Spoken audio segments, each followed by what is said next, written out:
नमस्कार, स्वागत है आपका आज के न्यूज बुलेटिन में। आज है तारीख 15 जुलाई और दिन भर की तमाम बड़ी खबरें जो सीधे तौर पर आप और देश की अर्थव्यवस्था को प्रभावित करती हैं, उन पर हमारी नजर बनी हुई है। केंद्र सरकार के मेगा इंफ्रा पैकेज से लेकर सुल्तानपुर में सीबीआई की ताबड़तोड़ कार्रवाई तक आज की हर छोटी बड़ी खबर का सटीक विश्लेषण हम आपके सामने रखेंगे।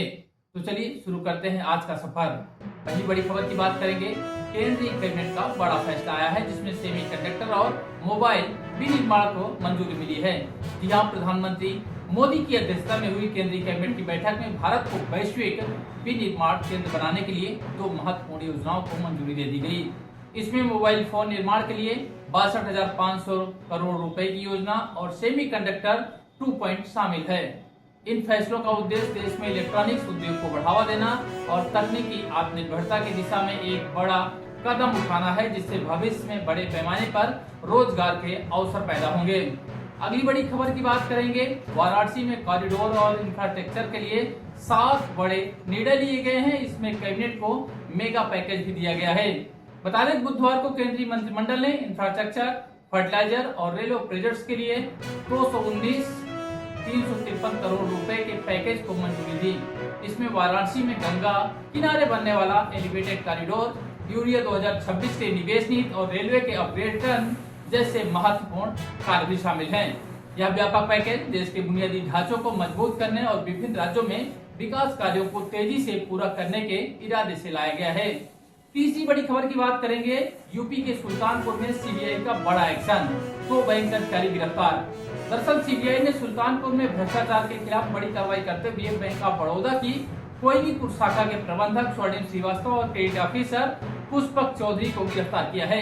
आरोप है कि मुख्यमंत्री युवा उद्यमी योजना के लोन की राशि जारी करने के बदले ये 45 रुपए की रिश्वत मांग रहे थे। सीबीआई ने ट्रैप लगाकर क्रेडिट ऑफिसर को 35,000 रुपए लेते रंगे हाथों पकड़ा। जांच में खुलासा हुआ कि पूरी उगाही शाखा प्रबंधक के इशारे पर हो रही थी। अब दोनों को लखनऊ अदालत में पेश किया जाएगा।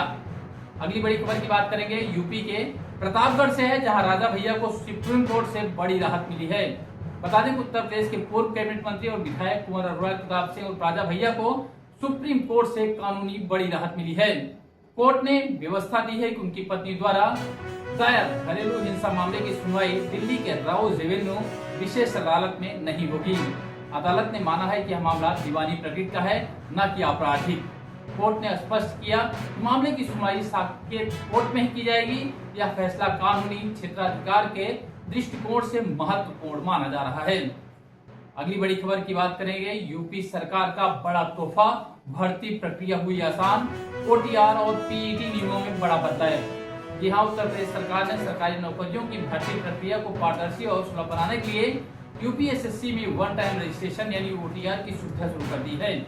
अब अभ्यर्थियों को बार बार फॉर्म भरने की झंझट से मुक्ति मिलेगी।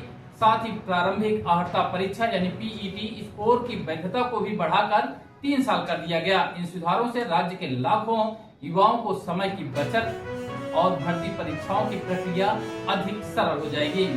अगली बड़ी खबर महाराष्ट्र से है, जहां लाडली बहना योजना में बड़ा फर्जीवाड़ा सामने आया है। बता दें महाराष्ट्र सरकार की लाडली बहन योजना में एक चौंकाने वाला खुलासा हुआ। इस योजना का लाभ उठाने वाले लाभार्थियों में 29,000 ऐसे नाम सामने आए जो वास्तव में लाडले भाई यानी पुरुष हैं।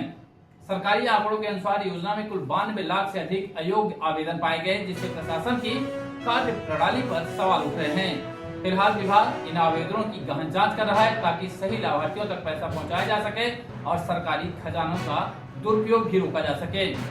खबरों में आगे बढ़ेंगे, बात करेंगे नोएडा की, जहां मामूरा गांव में इलेक्ट्रिक बाइक से लगी आग, 2 की मौत।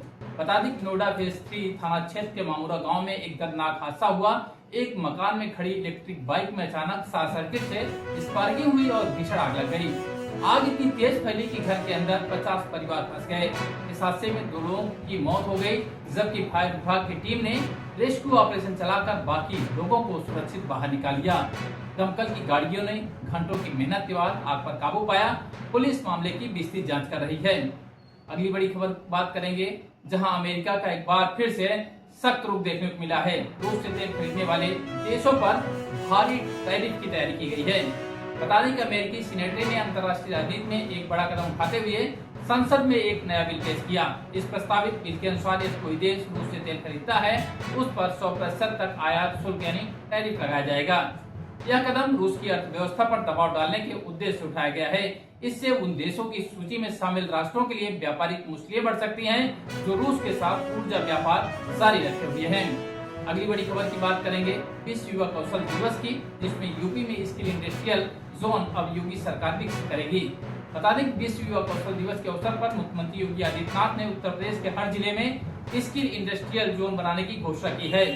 लखनऊ में पंचायत आज तक कार्यक्रम के दौरान उन्होंने कहा कि राज्य में कानून व्यवस्था और विकास के स्तर पर बड़ा सकारात्मक बदलाव आया है। सरकार का लक्ष्य युवाओं को उनके गृह जनपद में ही कौशल प्रशिक्षण और रोजगार के अवसर उपलब्ध कराना है ताकि राज्य के समग्र विकास को गति दी जा सके। अगली बड़ी खबर की बात करेंगे आईसीसी वर्ल्ड कप फॉर्मेट में अब बड़ा बदलाव हुआ है। सुपर 7 और एलिमिनेटर की एंट्री होगी। बता दें कि इंटरनेशनल क्रिकेट काउंसिल यानी आईसीसी ने पुरुषों के वनडे और टी20 वर्ल्ड कप के फॉर्मेट में बड़े बदलाव किए हैं। एडिनबर्ग में हुई सालाना मीटिंग में यह तय किया गया टूर्नामेंट के स्वरूप को और अधिक प्रतिस्पर्धी बनाया जाएगा। अब सुपर 7 और सुपर 10 जैसे चरणों के साथ एलिमिनेटर मुकाबले देखने को मिलेंगे। 2027 का वनडे वर्ल्ड कप अफ्रीका के 3 देशों में और 2028 का टी20 वर्ल्ड कप ऑस्ट्रेलिया न्यूजीलैंड में आयोजित होगा, जिसका मुख्य उद्देश्य मैचों के रोमांच को बढ़ाना है। वहीं बात करेंगे अगली बड़ी खबर की 36 साल पुराने मामले में पूर्व एमएलसी ब्रिजेश सिंह बरी हो गए हैं। गाजीपुर में 36 साल पुराने एक बहुचर्चित मामले में पूर्व एमएलसी ब्रिजेश सिंह को कोर्ट ने बड़ी राहत दी है। यह मामला वर्ष 1990 का है, जिसमें सैदपुर क्षेत्र के देवकली पंप कैनाल पर मारपीट का आरोप लगा था। मुख्य न्यायिक मजिस्ट्रेट की अदालत ने साक्ष्यों के अभाव और लंबी सुनवाई के बाद ब्रिजेश सिंह को सभी आरोपों से दोष मुक्त कर दिया। लंबे समय से चल रहे इस मुकदमे में राहत मिलने के बाद उनके समर्थकों ने खुशी जताई है। वहीं अगली बड़ी खबर की बात करेंगे शालिग्राम विवाद पर बोले बागेश्वर बाबा, परिवार से कोई नाता नहीं, कानून अपना काम करे। बता दें कि अपने भाई शालिग्राम पर लगे मारपीट और फायरिंग के आरोपों पर बागेश्वर धाम के धीरेन्द्र कृष्ण शास्त्री ने स्पष्ट किया है उनका अपने परिवार से अब कोई संबंध नहीं है।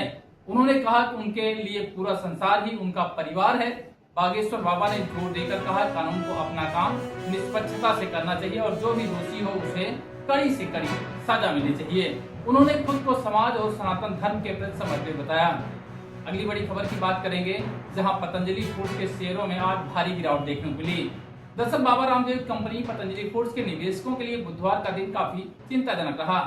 बाजार खुलते ही कंपनी के शेयरों में जोरदार बिकवाली देखी गई, जिसके चलते महज 1 घंटे के भीतर शेयर्स में 11% की भारी गिरावट दर्ज की गई। बाजार विशेषज्ञों का मानना है कि निवेशकों के सेंटीमेंट्स में आए बदलाव के कारण यह गिरावट हुई। अचानक आए इस उतार चढ़ाव ने बाजार में हड़कंप मचा दिया, जिससे कंपनी के मार्केट कैप पर भी असर पड़ा है। अगली बड़ी खबर की बात करेंगे प्रयागराज से, जहां जिला कचहरी में अधिवक्ताओं का जोरदार विरोध हुआ। प्रयागराज में बुधवार सुबह अधिवक्ताओं ने जॉर्ज टाउन थाने में अपने साथियों पर दर्ज किए गए फर्जी मुकदमे के विरोध में उग्र प्रदर्शन किया। वकीलों के समूह ने जिला कचहरी के बाहर मुख्य रास्ता जाम कर दिया और टायरों में आग लगाकर अपनी नाराजगी जताई। अधिवक्ताओं की मांग है कि उनके खिलाफ दर्ज की गई एफआईआर को तुरंत रद्द किया जाए और पुलिस प्रशासन की इस कार्रवाई के खिलाफ सख्त जांच हो। इस हंगामे के कारण स्थानीय यातायात और न्यायिक कामकाज काफी देर तक प्रभावित रहा। अगली बड़ी खबर की बात करेंगे गुजरात से, जहां साबरमती रेलवे यार्ड के ट्रेन कोच में भीषण आग लग गई, जिसके बाद हड़कंप मच गया। दरअसल अहमदाबाद के साबरमती रेलवे यार्ड में बुधवार को उस समय हड़कंप मच गया जब एक खड़ी ट्रेन के कोच में अचानक भीषण आग लग गई। देखते ही देखते आग ने विकराल रूप ले लिया, जिसके बाद दमकल विभाग की कई गाड़ियों को तुरंत मौके पर भेजा गया। आग बुझाने के लिए दमकल कर्मियों ने कड़ी मशक्कत की। गनीमत रही कि ट्रेन खाली थी, जिससे किसी भी जनहानि की सूचना नहीं है। फिलहाल रेलवे प्रशासन ने मामले की जांच के उच्च स्तरीय आदेश दिए हैं कि आग किन परिस्थितियों में लगी। तो ये थी आज की दिन भर की तमाम बड़ी खबरें, जिन्होंने देश से लेकर उत्तर प्रदेश तक की हलचल मचा दी। लेकिन जाने से पहले हमारा आज का एक सवाल है आपसे। आज हमने कई अहम मुद्दों पर चर्चा की, जैसे कि सरकारी योजनाओं में होने वाला फर्जीवाड़ा, इंफ्रास्ट्रक्चर में भारी निवेश और कानूनी फैसलों की बारीकियां। इनमें कौन सी खबर ऐसी है जिसे आप देश के भविष्य के लिए सबसे महत्वपूर्ण मानते हैं? अपनी राय हमें कमेंट बॉक्स में जरूर बताएं। देखते रहिए और जुड़े रहिए हमारे साथ। कल फिर मिलेंगे, तब तक के लिए नमस्कार।